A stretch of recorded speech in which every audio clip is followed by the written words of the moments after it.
Afin de développer l'information de proximité et de prévenir les habitants des projets en étude, une réunion d'information impulsée par la municipalité a eu lieu à la salle des Orchidées de Malancourt-la-Montagne, jeudi 11 mai à 20h. Cette réunion de quartier est une idée intéressante et qu'on pourra échanger. Alors, je voulais vous dire en préambule que cette réunion de quartier n'a rien d'une réunion politique. On n'est pas là pour cela.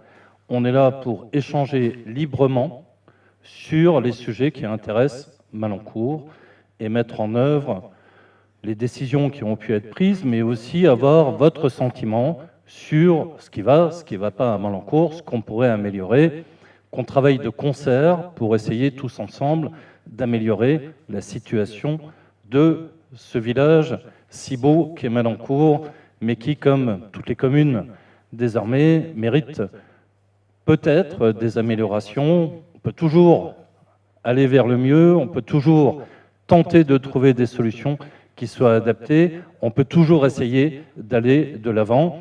Et le but, c'est pas de vous asséner des décisions qui ont été prises, mais c'est d'échanger avec vous et de permettre, par cet échange, d'arriver à des solutions qui seront de nature à satisfaire, non pas tout le monde, parce qu'on n'y arrivera jamais, mais le plus grand nombre. Le maire de la commune, Éric Munier, a ouvert la réunion en dressant un bilan de la situation budgétaire qui s'améliore bien que l'état de la trésorerie reste catastrophique. Éric Munier a insisté sur la nécessité de maîtriser les dépenses en utilisant notamment les crédits avec parcimonie et en optimisant les dépenses en investissement et en fonctionnement. Je ne suis pas venu vous dire que Malancourt est une ville riche, que tout va bien et que dans le meilleur des mondes, on vous promet tout ce que vous attendez et que tout ira très bien dans les prochains mois. Ça, c'est du discours politique. C'est pas mon style et c'est pas le style de mes adjoints ni de nos services. On est là pour vous faire un état réel.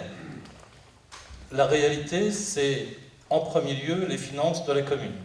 Est-ce qu'on a les moyens de faire des choses ou est-ce que, en fonction de nos moyens, on doit avoir un œil plus synthétique et plus objectif sur là où on peut investir, où on doit investir et qu'est-ce que ça peut amener pour les habitants pour améliorer leur quotidien.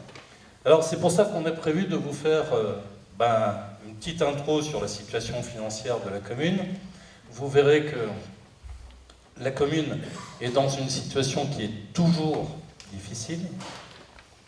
Je dis toujours parce que depuis 2014, on fait des efforts constants pour réduire les frais. 2 millions d'économies sur les frais de fonctionnement, c'est pas rien.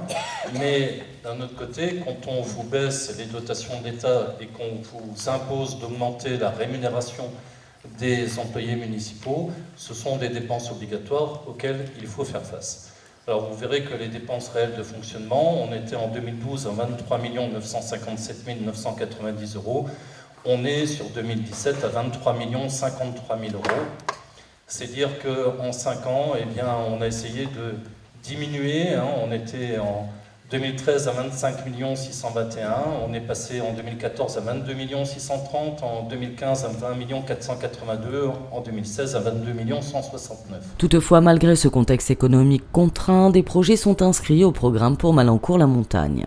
La commune a déjà notamment remplacé le City-Stade situé aux abords de la salle Orchidée suite à un constat défavorable fait par l'organisme de contrôle en 2016. Afin de sécuriser la circulation piétonne des élèves et parents d'élèves devant l'entrée de l'école Jules Ferry, il est proposé aux habitants de réglementer le stationnement des véhicules et la vitesse de circulation aux abords immédiats de l'école. Un projet de maîtrise foncière est en réflexion sur la commune de Malancourt-la-Montagne. Cet aménagement est prévu à plus long terme. Suite aux intempéries du printemps 2016, un plan de lutte contre les inondations s'affiche comme une priorité. À court terme, une première phase de travaux est prévue rue de la Potence, rue qui a été très touchée par les inondations au printemps dernier. À long terme, il est projeté de réaliser une étude intercommunautaire sur les bassins versants afin de permettre d'appréhender globalement la problématique. Enfin, la commune a présenté aux habitants la révision du plan d'occupation des sols en plan local d'urbanisme. Le PLU est un document qui dresse un constat du territoire et définit un projet de développement en fixant des règles de construction. Cet outil sert à planifier le développement communal sur les 15 années à venir, à protéger les bois et forêts, les terres agricoles, les milieux naturels et les éléments du patrimoine.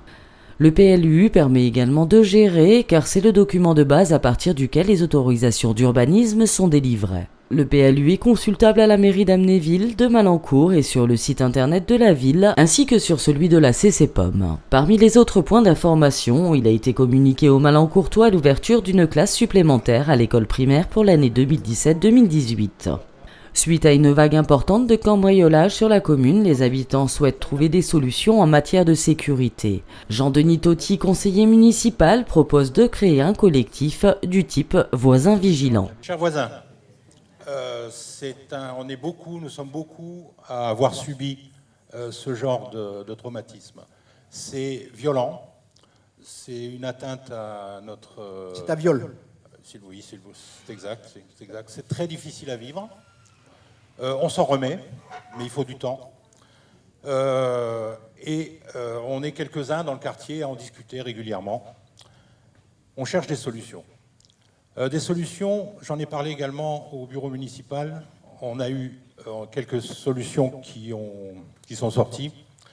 Je pense que dans un premier temps, nous devrions nous prendre en charge. Je m'explique. Tout le monde a entendu parler de cette société qui s'appelle les voisins vigilants. Alors c'est une société commerciale, c'est peut-être pas forcément le bon plan, mais il y a un dispositif gouvernemental qui existe qui s'appelle la participation citoyenne, dans lequel sont partie prenante bien l'État, bien sûr, par l'intermédiaire du préfet, les forces de l'ordre qui sont compétentes sur le territoire, bien sûr l'autorité judiciaire, et ce système se met en place de façon tout à fait normale. C'est un peu complexe souvent en France parce qu'il y a quand même quelques papiers, mais l'intérêt de la chose, c'est qu'on a sur un quartier ou sur un village, on a un référent, ou deux, ou trois peut-être, enfin voir, qui sont en contact régulier avec les forces de l'ordre. Ce partenariat, là où ça se fait, fonctionne relativement bien. Ça dépend des gens, bien sûr.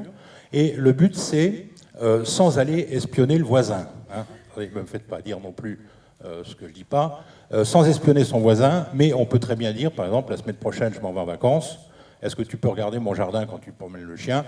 Est-ce que tu peux voir si, de temps en temps, mon alarme, si tu vois qu'elle se met en marche, voilà ce que tu peux faire.